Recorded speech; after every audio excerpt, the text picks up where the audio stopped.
Hey guys, what's up? You're watching Clique, and today we're going to be modding my GMMK with some Holy Panda switches and some matrix pudding keycaps. If you've been around the channel for a while, you may have seen my very first video, which was my review of the matrix pudding keycaps, and that was about 4 months ago. Well, now we'll be coming full circle and we'll be using those same keycaps on this GMMK. Also, these Holy Panda switches that I got from Drop are supposedly some of the most tactile switches on the market, and they've literally been talked about by so many different people in the custom keyboard community, so I'm definitely excited to try these out. If you don't already know about these switches, the quick rundown is that they're a mix of two different types of switches. They're formed by combining the stems of Halo Clears and Halo True switches and the housing of Envier Panda switches to give it an incredibly tactile feel that's supposed to be satisfying to type and game on. I've been wanting to make a full custom build for a while now, but I just haven't had that much experience with different switch types and things like that, so being able to use this hot swap functionality of the GMMK is going to be a nice stepping stone into that. Let's get into it.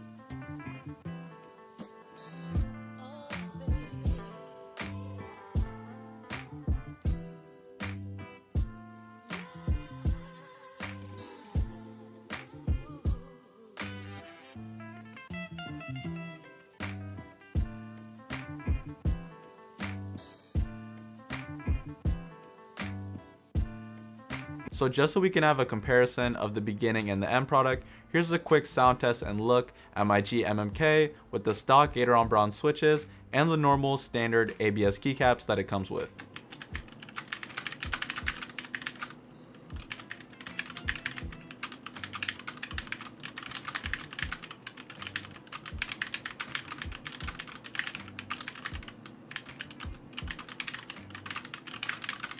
It sounds okay, it's pretty decent. They feel like regular GMMK brown switches, which in my opinion aren't very tactile at all. It's like you can feel a small bump when typing. It's barely noticeable, but it is there. Alright, now the first thing we need to do is take off these regular white keycaps.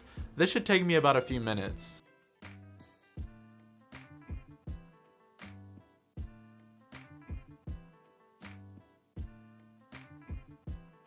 Now we need to remove every single switch and put in the Holy Pandas. And since I've only done this like once, this is going to take me a while, but let's go.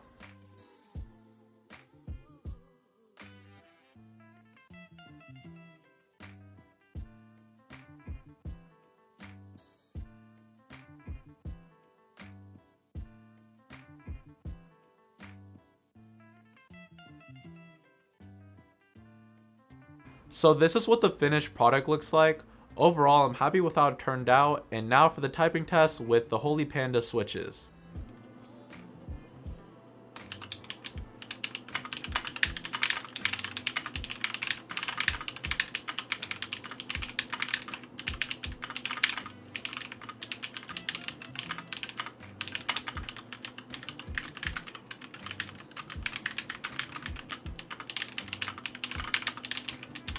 This is definitely the most tactile and heavy switch that I've typed with by far. Most of the switches I've used up to this point have been under 60 grams, and the Holy Pandas have a 67 gram spring that give it a genuinely tactile and rigid feel when typing.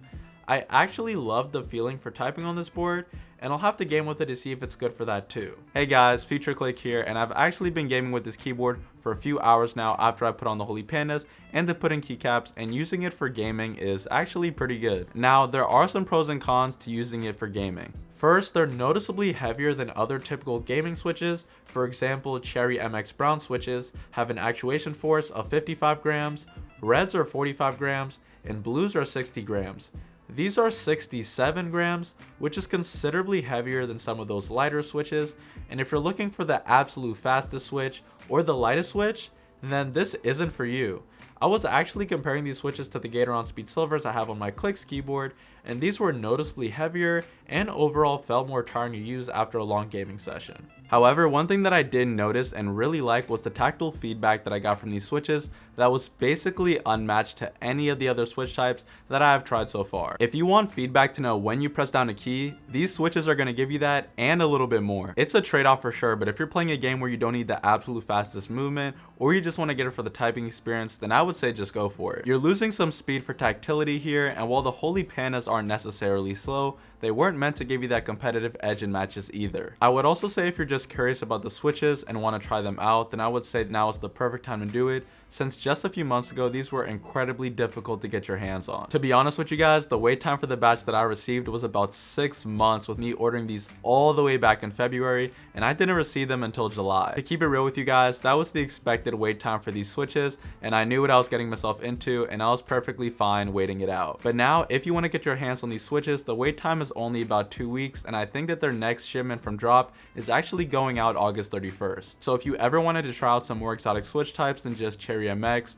Gatoron, or Kale switches, then I think now is the perfect time to do it. But as of right now, these are my new favorite tactile switches. They just feel really good to type on, and opposed to other supposedly tactile switches, I can actually feel the bump without having to try and feel it.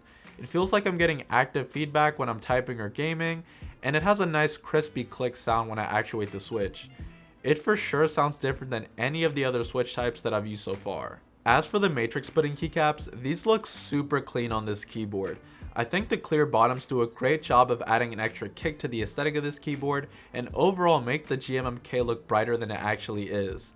The lighting on the GMMK isn't that bright, but in the dark it does do a decent job of illuminating the pudding bottoms of these keycaps. The legends are super clear, and they feel a lot smoother and overall way more premium than the stock keycaps. I'm usually switching between keyboards all the time for reviews and testing, and I haven't used these keycaps for a while, but I still highly recommend them. The colorway of these keycaps is definitely one of my all-time favorites, and it just ties the whole thing together to make it look sick. So to sum it all up, I was really happy with how everything turned out, and this is just getting me more hyped to do my first full custom. I'm very excited to grind some games with this board, and if you guys have any suggestions for a future keyboard build, make sure you guys drop them down below in the comment section. Like usual, I'm going to put the links for all the stuff that we talked about in today's video down below in the description. If you found this video even a little bit entertaining or interesting, if you wouldn't mind hitting that like button, since it really helps me battle the YouTube algorithm. And if you're new here, I make all types of content on tech and gaming, so if you're interested in that type of content, consider checking out the channel and subscribing. If you have any questions that you want to ask me live, consider stopping by the Twitch stream.